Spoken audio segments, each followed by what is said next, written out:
رحمت اللہ علیہ درویش تھے دلی کے، بہت سارے لوگ مرید تھے. ایک بڑا خدمت گزار مرید تھا، مزدوری کرتا تھا، غریب تھا. تو 6 بیٹیاں تھیں اس کی. حضرت صاحب کے پاس روز آ کے کہتا حضور بچیوں کے لیے دعا کرے، اللہ کوئی اسباب پیدا کر دے. ایک بچی کی شادی کا خرچہ 1000 دینار ہے اور میں غریب ہوں. حضرت صاحب دعا کر دیتے. خانقاہ شریف کے تھوڑے ہی فاصلے پر حضرت جہاں بیٹھ کے مریدوں کی تربیت کرتے تھے، اس سے تھوڑا ہی فاصلے پر نا ایک عیسائی رہتا تھا، بڑا مالدار تھا، بڑی سارے اونٹ، گائیں، بھیڑ، بکریاں رکھی ہوئی تھی، اور حضرت شرف الدین رحمت اللہ علیہ کی بڑی مخالفت کرتا تھا. اور یہ جو آپ کا غریب مرید تھا یہ اس کا پڑوسی تھا. ایک دن بلا کے نا ان کو کہنے لگا کہ تو کدھر جا کے جو ہے وہ ٹکرے مار رہا ہے، وہاں سے کچھ نہیں ملنے والا. وہ تجھے کیا دیں گے جن کی خانقاہ خود چندے پہ چلتی ہے، مدرسہ چندے پہ چلتا ہے، مسجد چندے پہ چلتی ہے، تیری بیٹی کا معاملہ کہاں حل ہوگا؟ تو اس درویش نے کہا کہ تو میرے پیر کو نہیں جانتا، تو مجھے میرا محبوب نہیں ڈٹھا، تو پتہ نہیں نا، تو اس رستے کا مسافر نہیں، تو نہیں جانتا. ان کا بس چلے نا تو وہ ہر قیمت میں میری بیٹیوں کی شادی کرا دے. اب وہ عیسائی تھا، کہنے لگا اچھا چلو ٹھیک ہے، اگر اتنی بات ہے نا تو جاؤ ان سے جا کے کہہ دو کہ 6 سال کے لیے میرے ساتھ معاہدہ کر لیں، وہ میرے جانوروں کو چارہ ڈال دیا کرے، 6 سال ڈیوٹی کرے، میں 6000 دینار دے دیتا ہوں. وہ میرے ساتھ 6 سال میرے جانوروں کو چارہ ڈالے، رکھتے ہیں نا آپ چارہ ڈالنے کے لیے ایڈوانس پیسے دے کے. اب تو لوگ انہیں بھی غلام ہی بنا لیتے ہیں، بڑی تھوڑی تنخواہ دیتے ہیں، ظلم کرتے ہیں، پورا معاوضہ نہیں دیتے. حضرت شیخ شرف الدین کے بارے میں وہ کہنے لگا جا اپنے پیر سے جا کے کہہ کہ میرے جانوروں کو 6 سال چارہ ڈالے، میں 6000 دے دیتا ہوں، تو جو کہتا ہے ہر قیمت پہ جانے کو تیار ہے. اس نے جب یہ بات کی تو مرید نے ناراض ہو گیا، وہ لڑائی ہو گئی، گریبان پکڑ لیا، جھگڑا ہوا، بات بڑی دور گئی. اس طرح کی بات کرتا میرے حضرت کے بارے میں، تیرے جیسے کئی میں وہاں کام پہ رکھا دوں. جب وہ بڑی بحث ہوئی، بات محلے میں، علاقے میں پھیل گئی، دنیا نے سن لی تو شیخ شرف الدین تک بھی پہنچ گئی. اس طرح جھگڑا ہوا ہے. لوگ سو گئے عشاء کی نماز کے بعد. حضرت صاحب نے نا سر پہ کپڑا لیا، اس عیسائی کے دروازے پہ دستک دی. وہ باہر آیا، فرمانے لگے لوگ تو سوچ سمجھ کے ملازم رکھتے ہیں، تو نے بھی تو سوچ ہی لیا ہوگا، تبھی تو مجھے آفر کی ہے. تو اپنی آفر پہ قائم ہے؟ واقعی مجھے رکھ لے گا اور 6000 دینار دے دے گا؟ کہنے لگا جا بابا کام کر اپنا. فرمایا نہیں، تو نے اتنے لوگوں میں بات کی، اتنی بحث ہوئی، تو قائم ہے؟ کہنے لگا میں تو قائم ہوں، پر آپ نے نہیں قائم رہنا. فرمایا میں سوچ سمجھ کے آیا ہوں. اس نے کہا آپ ڈیوٹی کریں گے، بحثوں کو چارہ ڈالیں گے؟ فرمایا ایک شرط، بس جب اذان ہو جائے نا تو مجھے رب کی نماز پڑھنے کی اجازت دے دینا، باقی صبح و شام جو تو کہے گا. اگر اس غریب کی بیٹیاں بیائی جائیں تو مجھے اور کیا چاہیے؟ اس کی 6 بیٹیوں کا بوجھ ہے اس کے سر پہ، تو مجھے رکھ لے. اللہ اکبر. وہ کہنے لگا چلے پہ میرے ساتھ خط بندگی کر لیں. آج کل ہم اسٹام کرتے ہیں، اس زمانے میں خط بندگی ہوتا تھا، غلامی کا خط. قاضی شہر کے پاس، یعنی اس کا خیال تھا کہ چلو اسٹام کی بات کروں گا تو بھاگ جائیں گے. فرمایا چل میں تیار ہوں. قاضی تک گئے، طے ہو گیا، 6000 دینار دے دیے. حضرت نے مرید کو بلایا، فرمایا پتر یہ لے جا، جا میری بیٹیوں کو روانہ کر دے. کہنے لگا حضور یہ کیا کر رہے ہو آپ، کچھ سوچیں. فرمایا یار جب تجھے بیٹا بنا لیا تو پھر میری پوتیاں تو لگتی ہیں نا، میرا حق تو بنتا ہے نا، جا کے ڈیوٹی کر، ان کو بیاہ دے. بات پھیل گئی. بادشاہ بھی عقیدت مند تھا، وہ 12000 دینار لے کے پہنچا. کیا بتاؤں ان رب کے بندوں کا دل کیسا ہوتا ہے، کیا درد ہوتا ہے، کیا رنگ. 12000 دینار لے کے بادشاہ آیا اور آ کے حضرت کو پیش کیے کہ حضور آپ دیں اس عیسائی کو ڈبل دیں اور جائیں کام کریں. آپ فرمانے لگے تو پیسے دے، شرطیں نہ لگا، میرا جہاں دل کرے گا میں خرچ کروں گا. مجھے تو مزہ ہی اب آنے لگا ہے، ابھی تو لطف آ رہا ہے، ابھی تو ذائقہ آیا ہے کچھ کرنے کا. پیسے دینے ہیں تو دے، پابندی نہ لگا، جہاں میرا دل کرے گا میں. اس نے کہا حضور ٹھیک ہے رکھ لیں. حضرت نے فجر مسجد میں پڑھی، جیب میں 12000 دینار تھے. اعلان فرمایا بھی کسی اور کی بیٹی بھی بیٹھی ہے تو پیسے میرے پاس ہیں. وہ 12000 دینار بھی بانٹ دیا، اور 12000 دینار بانٹ کے نہ تو پھر چلے گئے کھیت میں چارہ کاٹنے. اس عیسائی کو کسی نے بتلایا کہ ان کے پاس تو 12000 آیا ہے، پر تجھ سے جان نہیں چھڑائی انہوں نے، کہ وعدہ یہ ہوا تھا کہ 6 دیں گے تو جائیں گے، جب تک دیں گے نہیں تیرے گھر میں کام کریں گے. وہ نا چارہ کاٹ رہے تھے. حضرت صاحب تو وہاں پہنچ گیا، دور جا کے کھڑا ہو گیا، کہنے لگا بابا پہلے تو میں نے مسلمانوں کے اخلاق سنے تھے، اب تو میں نے دیکھ بھی لیے. پر یہ بتا جب 12,000 آیا تھا جان کیوں نہیں چھڑائی؟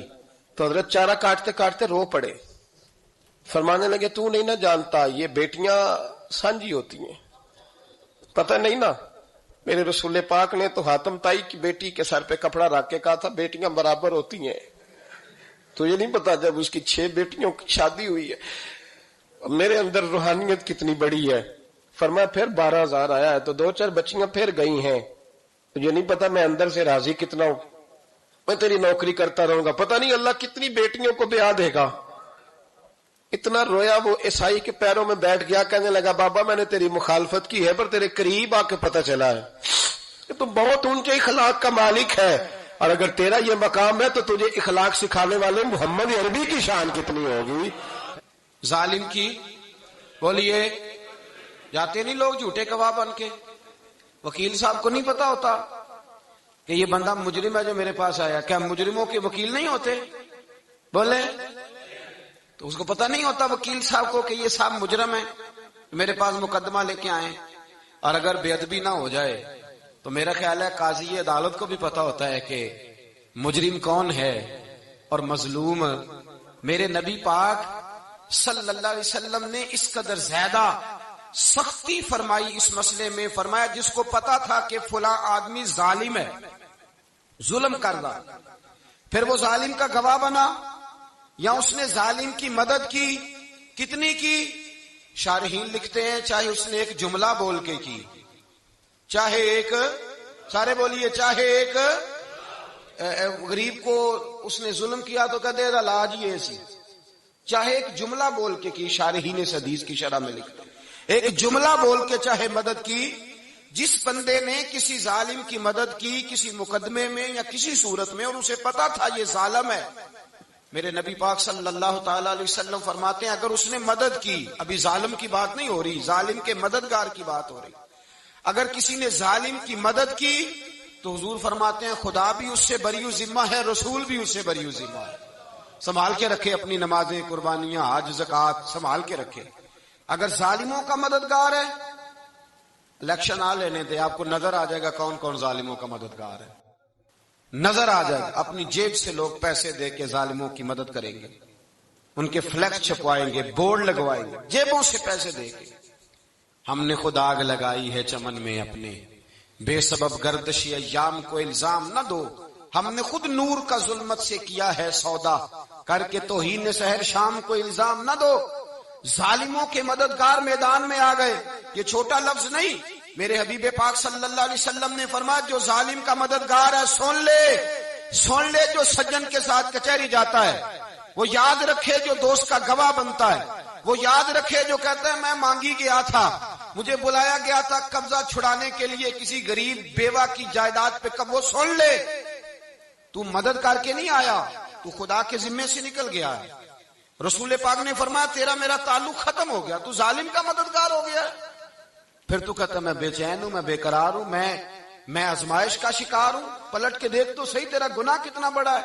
میرے نبی پاک صلی اللہ علیہ وسلم کا ایک اور فرمان سن لیں، ابن ماجہ ابو داؤد میں موجود ہے. اس حدیث کو آپ نے یاد کر لینا ہے.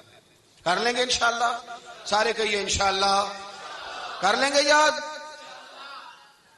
حضور صلی اللہ علیہ وسلم نے فرمایا اگر تو ظالم کی مدد کرے گا نا، یہ لفظ دل کی تختی پہ لکھ لینا، یہ مکافات عمل ہے، مکافات عمل دنیا، ادھر کرو گے تو ادھر بھرو گے. فرمایا اگر تو کسی ظالم کی مدد کرے گا، سن لے حضور کا فرمان ہے، اگر تو ابن ماجہ ابو داؤد صحاح میں موجود ہے، فرمایا اگر تو کسی ظالم کی مدد کرے گا تو رب تعالیٰ مرنے سے پہلے پہلے تیرے اوپر بھی ظالم کو مسلط کر دے گا.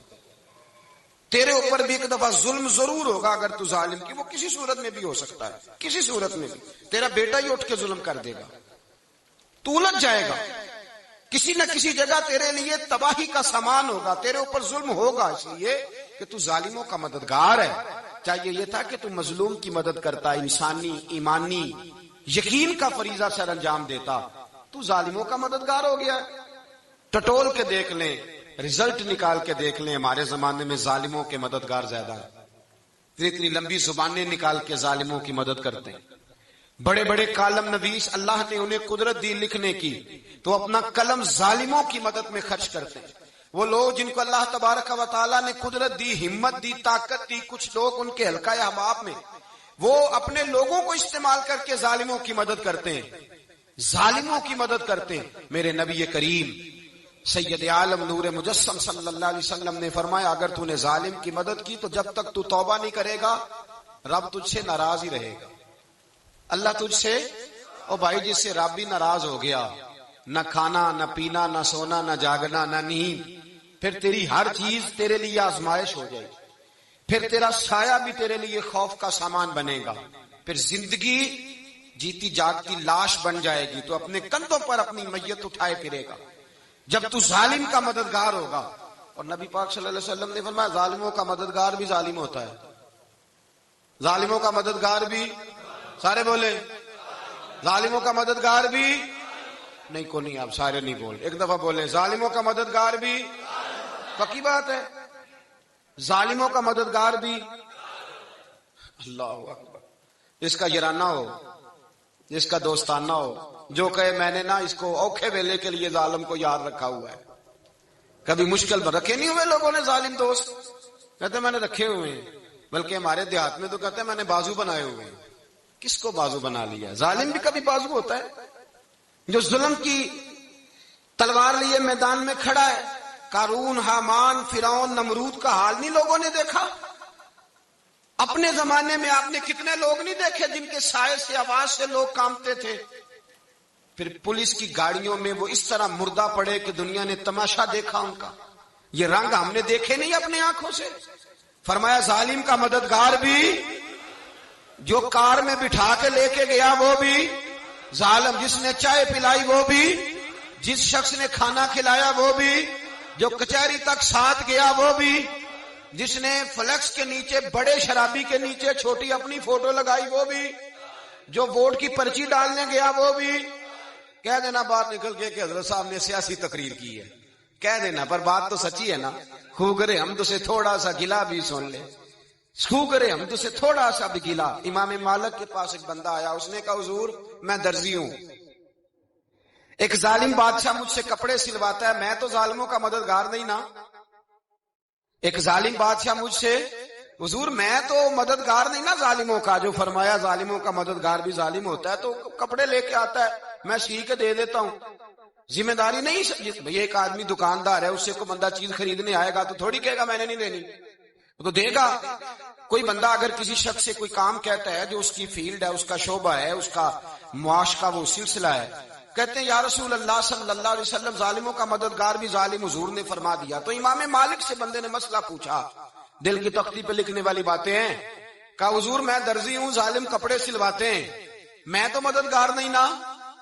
امام صاحب کہنے لگے نہیں، مددگار تو وہ ہوگا جو تجھے سوئی دھاگا فراہم کرے گا، تو پورے کپڑے سی کے دیتا ہے، تو خود بہت بڑا ظالم ہے، تو پورے سوٹ سی کے دیتا ہے، تو بہت بڑا ظالم خود ہے۔ مددگار تو وہ ہوگا جو تجھے دھاگا دے گا، جو تجھے بٹن دے گا، جو تجھے نلکی دے گا۔ جو ظالم سے اتنی نفرت ظلم کر کے بندہ ہے، یہاں تو ہمارے زمانے میں ہیرو بن جاتے ہیں لوگ، ظالم ہیرو ہے، لوگ اس سے ڈرتے پھرتے ہیں، گھومتے پھرتے ہیں، اور بہت سارے کم مزاج لوگ اس کے پیچھے ہاتھ باندھ کے پھرتے ہیں۔ ظالموں کی مدد کرنا، ظالموں کے ساتھ رہنا، یہ ظلم ہے، ظلم، یہ زیادتی ہے۔ میرے نبی پاک صلی اللہ تعالی علیہ وآلہ وسلم نے ارشاد فرمایا، یاد رکھو رب فرماتا ہے میں مظلوم کی مدد ضرور کروں گا، چاہے جلدی کروں چاہے دیر سے کروں، میں مظلوم کی مدد۔ اور حضور صلی اللہ علیہ وسلم نے فرمایا ہے، حضرت معاذ بن جبل کہتے ہیں حضور نے مجھے یمن کا گورنر بنایا، جب میں جانے لگا نا تو حضور نے بڑی نصیحتیں کی، بخاری میں موجود ہے، فرماتے ہیں جب میں پلٹنے لگا تو میرے رسول نے فرمایا معاذ ایک منٹ ٹھہر جا، ایک بات میری یاد رکھنا، اس کو نہ بھولنا۔ کہا حضور کیا؟ فرمایا دیکھنا کسی پہ ظلم نہ کر بیٹھنا، کہیں تجھ سے زیادتی نہ ہو جائے۔ محبوبہ پھر حضور نے فرمایا سن میرے معاذ، میں تجھے گورنر بنا رہا ہوں، زیادتی نہ کر بیٹھنا۔ یا رسول اللہ صلی اللہ علیہ وسلم کیا ہوتا ہے؟ تو میرے کریم نے فرمایا جب مظلوم دعا کے لیے ہاتھ اٹھاتا ہے تو عرش کا مالک کہتا ہے فرشتوں پیچھے ہٹ جاؤ۔